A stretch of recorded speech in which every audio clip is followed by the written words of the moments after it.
Hello दोस्तों, welcome back to our YouTube channel Edu by M S Ali. तो आज हमारा लेक्चर नंबर 6 है, चैप्टर नंबर 6 का, जिसमें हम लोग बात करने वाले हैं how does resistance change on length and area. जब लेंथ और एरिया को हम लोग चेंज करते हैं तो रेजिस्टेंस किस तरह से बर्ताव करता है, किस तरह से घटता या बढ़ता है। ठीक है, तो बहुत ही इंपॉर्टेंट लेक्चर होने वाला है। तो चलिए शुरू करते हैं। फर्स्ट ऑफ ऑल, हम लोगों ने पिछले वाले लेक्चर में देखा था कि रेजिस्टेंस का डेफिनेशन क्या होता है, कि रेजिस्टेंस क्या होता है, इसका यूनिट हमने पढ़ा था। रेजिस्टेंस किसको बोलते हैं, ज़्यादा कुछ नहीं सोचना, बस इतना सोचना है कि रेजिस्टेंस का मतलब हो जाएगा रुकावट। जो इलेक्ट्रिसिटी के फ्लो को रोके उसको हम लोग क्या बोलते हैं, रेजिस्टेंस बोलते हैं। और ये क्या होता है, ये किसी भी कंडक्टर का इंटरनल प्रॉपर्टी होता है। ये फॉर एग्जांपल, अगर एक रास्ता है जहाँ पे बहुत सारे पोटहोल्स हैं, जब बहुत सारे गड्ढे हैं, तो वो उस रास्ते का रेजिस्टेंस हुआ। ठीक है, कि अगर कोई आदमी अगर उससे अगर गुजरेगा तो उसको थोड़ी बहुत रुकावट का सामना करना पड़ेगा, उसी को हम लोग क्या बोलेंगे, रेजिस्टेंस। तो ठीक उसी तरह से जब इलेक्ट्रिक करंट यानी कि इलेक्ट्रॉन्स जब किसी कंडक्टर से गुजरता है, ठीक है, तो उसमें कुछ जो है उसका एक इंटरनल प्रॉपर्टी की वजह से उसमें रुकावट आती है, उसी को हम लोग आम भाषा में रेजिस्टेंस बोलते हैं। रेजिस्टेंस का आम मतलब क्या होता है कि रुकावट पैदा करना। ठीक है, तो आज हम लोग बात करने वाले हैं कि कंडक्टर के रेजिस्टेंस से क्या क्या चीज़ें होती हैं जब हम लोग लेंथ एंड एरिया को घटाते हैं बढ़ाते हैं। ओके, तो चलिए शुरू करते हैं। तो रेजिस्टेंस एक खास दर्जा हरारत पर लेंथ के बराह रास्त मतनासिब होती है, यानी कि directly proportional. R is directly proportional, इसलिए मैंने देखो मैं बीच में गैप छोड़ के रखा है, क्यों, क्योंकि ताकि मैं यहाँ पे कुछ लिख सकूँ। कहने का मतलब होता है ये कि R is directly proportional to L. मतलब जितना ज़्यादा वायर का लेंथ होगा उतना ज़्यादा रेजिस्टेंस होगा। फॉर एग्ज़ाम्पल, अगर मैं 5 मीटर का अगर कॉपर वायर लेता हूँ और एक मैं 10 मीटर का कॉपर वायर लेता हूँ, तो रेजिस्टेंस किस में ज़्यादा होगा, जिसका लेंथ ज़्यादा होगा। किसकी लंबाई ज़्यादा है, 10 मीटर वाली, तो 10 मीटर वाली की रेजिस्टेंस कॉपर वायर की ज़्यादा होगी। आई बात समझ में? तो यही बोल रहा था यार। इसको मान लेते हैं हम लोग क्या, इक्वेशन नंबर 1। ये इक्वेशन काम आएगा। ठीक है, और फिर दूसरा स्टेटमेंट क्या है कि R is inversely proportional to area of cross section if the temperature remain same. मतलब यहाँ पे देखो मोटा मोटी बात यही कहा जा रहा है कि अभी हम टेम्परेचर को घटा या बढ़ा नहीं रहे हैं। ठीक है, एक कांस्टेंट टेम्परेचर पर रेजिस्टेंस कैसे चेंज होगा, जब हम लोग लंबाई या एरिया ऑफ क्रॉस सेक्शंस को घटाएंगे या बढ़ाएंगे। ठीक है, दूसरा स्टेटमेंट क्या बोलता है कि R is inversely proportional to area of cross section. R is inversely proportional to area of cross section. This is, एक मिनट रुको, इरेज कर लेते हैं एक बार इसको पहले।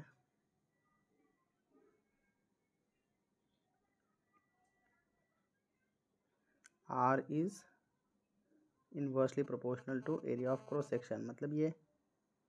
ठीक, इसी से डिनोट करते हैं ना हम लोग, इन्वर्सली प्रोपोर्शनल जो होता है। ये इक्वेशन नंबर 2 मान लिए। ठीक है, अब दोनों इक्वेशन को जब हम लोग कंबाइन करेंगे तो क्या मिलेगा, जब दोनों इक्वेशन को हम लोग कंबाइन करेंगे तो हमको ये मिलेगा, आर आर यहाँ पे देखो, R is directly proportional to L था and R is inversely proportional to 1/a था। ठीक, जब इस दोनों इक्वेशन को हमने कंबाइन किया तो मेरा जो फाइनल जो रिजल्ट आया वही आएगा, R is directly proportional to L/A। ऐसा ही आएगा ना, R is directly proportional to L/A। अब हम सभी जानते हैं कि डायरेक्टली प्रोपोर्शनल को हटाने के लिए, मतलब इसको हटाने के लिए, ये वाला जो है सिंबल, इसको हटाने के लिए हम लोग क्या लेते हैं, कांस्टेंट लेते हैं। ठीक है, तो यहाँ पे जो हम लोग कांस्टेंट लेंगे उस कांस्टेंट को बोलते हैं हम लोग क्या, स्पेसिफिक रेजिस्टेंस या फिर रेजिस्टिविटी। स्पेसिफिक रेजिस्टेंस का दूसरा नाम क्या है, रेजिस्टिविटी है। ठीक है, तो देखो अब अगर हम इसका पे हटाएंगे तो ये मेरा जो फाइनल रिजल्ट आएगा वो ये, R is equal to rho L upon A. इस रो का नाम क्या है, इस रो को हम लोग बोलते हैं क्या, स्पेसिफिक रेजिस्टेंस या फिर रेजिस्टिविटी।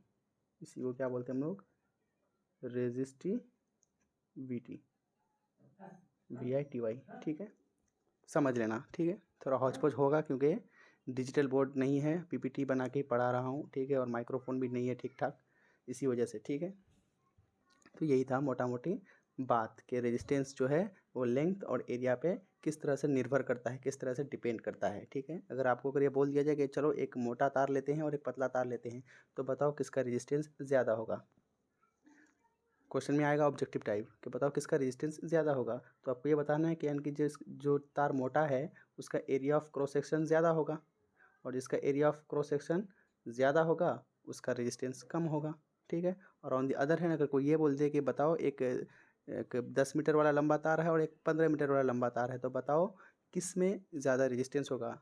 तो हमने ये भी जाना है कि जिसका लंबाई ज़्यादा होगा उसका रेजिस्टेंस ज़्यादा होगा, तो जो 15 मीटर वाली होगी उसका रेजिस्टेंस ज़्यादा होगा। और दोनों इक्वेशन को कंबाइन करने के बाद यहाँ से R is equal to rho L by A, ये फॉर्मूला बहुत इंपॉर्टेंट है, इसको याद कर लीजिएगा। ओके, ये जो फॉर्मूला लिखा हुआ है यहाँ पे, ये वाला R is equal to rho L upon A, ये वाला वेरी वेरी इंपॉर्टेंट फार्मूला है ये। ठीक है, आपके न्यूमेरिकल प्रॉब्लम इसी से पूछे जाएंगे। ठीक, तो बहुत ही इंपॉर्टेंट फार्मूला है, इसको आप लोग नोट डाउन कर लीजिएगा कॉपी में। और एक चीज़ और भी नोट डाउन करिए कॉपी में, क्या कि रेजिस्टिविटी ये किसी भी कंडक्टर का नेचर के ऊपर डिपेंड करता है। फॉर एग्जांपल अगर मैं ये बोलूँ कि बताओ अब यहाँ से रेजिस्टिविटी किसके ऊपर डिपेंड करेगा, लंबाई या एरिया के ऊपर क्या डिपेंड करेगा, तो इसका सीधा आंसर होगा नहीं। क्यों? क्योंकि रेजिस्टिविटी जो होता है वो नेचर ऑफ द मटेरियल के ऊपर डिपेंड करता है, मतलब किस तरह का हम लोग जो है कंडक्टर यूज़ कर रहे हैं। फॉर एग्जाम्पल अगर 5 मीटर अगर कॉपर वायर है, उसका रेजिस्टिविटी अगर कुछ है, और एक 10 मीटर कॉपर वायर है तो उसका भी रेजिस्टिविटी सेम ही रहेगा। क्यों? ठीक है, लेकिन रेजिस्टेंस चेंज होगा। रेजिस्टेंस एल और ए पे डिपेंड करता है, लेकिन रेजिस्टिविटी सिर्फ नेचर पे ऊपर डिपेंड करता है, मटेरियल का नेचर और टेम्परेचर के ऊपर। ठीक है, तो यहाँ से एक इम्पॉर्टेंट क्वेश्चन बन सकता है कि बताओ अगर एक तार अगर है कॉपर का जिसका लंबाई अगर मान लो 10 मीटर है, और एक और दूसरा तार है जिसका लंबाई है 15 मीटर है, तो बताओ रेजिस्टिविटी किसका ज़्यादा होगा। तो आपको इसमें घबराना नहीं है, आपको बस यही बताना है कि देखिए रेजिस्टिविटी जो है वो मटेरियल के ऊपर डिपेंड करता है। अगर हम लोगों ने सेम मटेरियल यूज़ किया है, सेम कंडक्टर वायर यूज़ किया है, तो उसका भी रेजिस्टिविटी सेम ही होगा। ठीक है, ये आपको कोई भी बुक में नहीं मिलेगा अभी आप लोगों के लेवल में। ठीक है, लेकिन यहाँ से क्वेश्चन आ सकता है। ठीक, और एक बुक है उसमें एक चीज़ गलत दिया हुआ है, अगर आप लोग पढ़ते हैं तो वहाँ पे देखिएगा कि जो इलेक्ट्रिक करंट जो होता है वो प्लस टर्मिनल से माइनस टर्मिनल की तरफ होता है, इलेक्ट्रिक करंट का डायरेक्शन। ठीक है, तो एक में लिखा होता है क्या कि मनफी से, मनफी का मतलब होता है नेगेटिव से, नेगेटिव से पॉजिटिव नहीं होता है करंट का डायरेक्शन। ठीक है, वो इलेक्ट्रॉनिक करंट है। ठीक है, और हम लोग जो पढ़ते हो क्या है वो कन्वेंशनल करंट होता है। हम लोगों ने फर्स्ट लेक्चर में सीखा था कि इलेक्ट्रॉन का डायरेक्शन जिधर होगा उसकी अपोजिट डायरेक्शन में जो है करंट का फ्लो होता है। ठीक, तो उस चीज़ को वो लोगों आप लोग रेक्टिफाई कर लीजिए एक बार। ठीक है, करेक्ट कर लीजिएगा उसको। यहाँ पे और बस कुछ है नहीं, नेक्स्ट स्लाइड में देखते हैं कि नेक्स्ट स्लाइड में कुछ है क्या, देख लेते हैं। हाँ ठीक है, नेक्स्ट स्लाइड में क्या है मेरा स्पेसिफिक रेजिस्टेंस, यानी कि ये जो रो है ना, ये रेजिस्टिविटी, ये वाला इसी का डेफिनेशन वहाँ पे नेक्स्ट स्लाइड में दिया हुआ है। तो क्या है एक बार पढ़ लेते हैं। देखो, किसी कंडक्टर की वो मज़ाहमत, यानी कि किसी कंडक्टर की वो रेजिस्टेंस जिसकी लंबाई और एरिया ऑफ क्रॉस सेक्शन इकाई हो, यानी कि 1 यूनिट हो। देखो मेरा फॉर्मूला क्या बना था लास्ट में, फॉर्मूला ये बना था कि R is equal to rho L upon A, ये फॉर्मूला बना था ना। अब यहाँ पे देखो अगर मैं L को भी अगर 1 मान लेता हूँ, 1 मीटर मान लो, और एरिया भी मैं 1 मीटर स्क्वायर मान लेता हूँ। ठीक, और लेंथ को 1 मीटर मान लेता हूँ, तो मेरा R इज इक्वल टू क्या आ जाएगा, R इज इक्वल टू रो आ जाएगा। क्योंकि ये पूरा जो वैल्यू आएगा वो पूरा वैल्यू मेरा किसके बराबर होगा, 1 के बराबर ही तो आएगा। 1/1 क्या होता है, 1 ही तो होता है। तो R इज इक्वल टू रो, तो इसका मतलब स्पेसिफिक रेजिस्टेंस यानी कि जो रेजिस्टिविटी होगा वो रेजिस्टेंस के बराबर हो जाएगा। कब? जब लेंथ और एरिया हम लोग इकाई माने, यानी कि यूनिट माने। ओके, तो यहाँ पे वही डेफिनेशन लिखा हुआ था कि किसी कंडक्टर की वो मज़ामत जिसकी लंबाई और area of cross section 1 unit हो, उसी को हम लोग क्या बोलते हैं, स्पेसिफिक रेजिस्टेंस। यहाँ पे देखो, यहाँ से अब क्वेश्चन बनेगा कि बताओ स्पेसिफिक रेजिस्टेंस या फिर रेजिस्टिविटी का यूनिट क्या होता है। एसआई सिस्टम में तो उसका यूनिट क्या होता है, ओम मीटर। और वो कैसे, वो अभी देख लो एक बार, याद करने की ज़रूरत नहीं है। और यूनिट जो है ना वो ऑटोमेटिक बनाया जा सकता है। वो कैसे, देखो अभी आपके सिलेबस में नहीं है वैसा कि आप यूनिट एंड डायमेंशन को जो है वो बना पाएँ। ठीक है, 10 क्लास में नहीं है वो, लेकिन तभी मैं एक चीज़ आपको सिखा दे रहा हूँ कि ओम मीटर आता कैसे है। Resistance is equal to R is equal to rho L by A है। ठीक है, L का मतलब क्या होता है, मीटर। L का मतलब क्या होता है, मीटर। और एरिया का मतलब क्या होता है, मीटर स्क्वायर। और रेजिस्टेंस का यूनिट क्या होता है, ओम। एक बार इसको मैं रफ कर लेता हूँ, फिर अच्छे से क्लियर हो जाएगा। देखो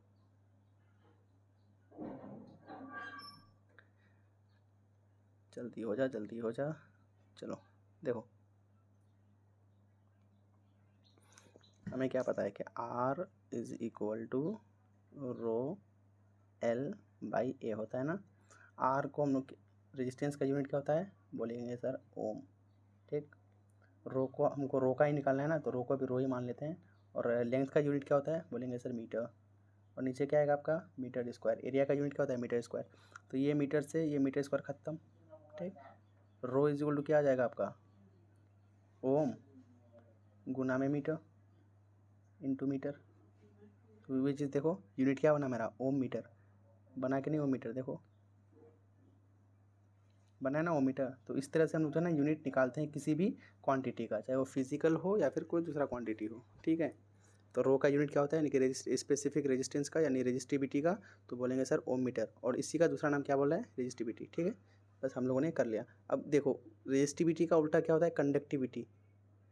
तो कंडक्टिविटी अगर इसका उल्टा अगर है, अगर कोई हमको अगर बोल दे कि बताओ कंडक्टिविटी क्या होता है, तो हम लोग ये बोलेंगे कि inverse of resistivity is known as conductivity. Resistivity के उल्टे को हम लोग क्या बोलते हैं, कंडक्टिविटी बोलते हैं। ओके, तो इसका फॉर्मूला क्या बनेगा, इसका फॉर्मूला ये बनेगा, इसको इरेज कर लेते हैं एक बार पहले। कहाँ गया इरेजर टूल, देखो अब बोला गया कंडक्टिविटी क्या होता है। कंडक्टिविटी हम लोग सिग्मा से डिनोट करते हैं। इसको किससे डिनोट करते हैं, सिग्मा, इसको बोलते हैं sigma. Sigma is equal to 1 upon में रो। इसका उल्टा क्या होगा, यही तो होगा ना। अगर मैं ये बोलूँ कि बताओ 2 का उल्टा क्या होगा, 2 का उल्टा क्या होगा, बोलेंगे सर 1/2। ये तो होता है ना, बेसिक मैथ्स है ये। ठीक है, तो सिग्मा जो होता है यानी कि कंडक्टिविटी जो होता है वो रो का उल्टा होता है। तो सिग्मा इज इक्वल टू 1/रो हो गया। अब इसका यूनिट क्या होगा, इसका यूनिट क्या होगा, ओम मीटर का उल्टा।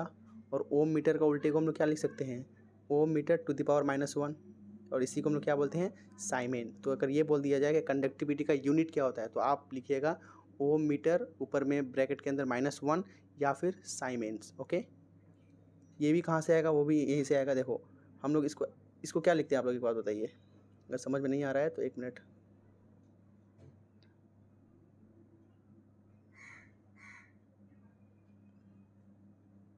इसको आप लोग क्या लिखते हैं, एक चीज़ ये बताइए आप। अगर मैं बोल दूँ 1 अपॉन में एक्स स्क्वायर, ये इज इक्वल टू क्या होगा, x टू द पावर -2, ऐसा लिख सकते हैं ना। तो ठीक उसी तरह से अगर मेरा अगर दिया हुआ है क्या, 1 अपॉन में ओम मीटर। अब देखो ये चीज़ यहाँ पे ऐसे दिया हुआ है 1 अपॉन ओम मीटर। ठीक, तो इसको हम लोग क्या लिख सकते हैं, ओम मीटर टू दी पावर -1, ये लिख सकते हैं ना। तो ओम मीटर टू दी पावर -1 को हम लोग क्या बोलते हैं, साइमेंस। ठीक है, इसी को हम लोग साइमेन बोलते हैं। तो कंडक्टिविटी का यूनिट क्या होता है, साइमेन। और रेजिस्टिविटी का क्या होता है आपका, बोलेंगे ओम मीटर। ओके, तो यहाँ तक किसी भी तरह का अगर दिक्कत हो तो कमेंट सेक्शन में ज़रूर बताइएगा। ठीक है, thanks for watching. Next slide में कुछ नहीं है और। ठीक है, दोस्तों को बताइए और शेयर करते रहिए। Okay, bye.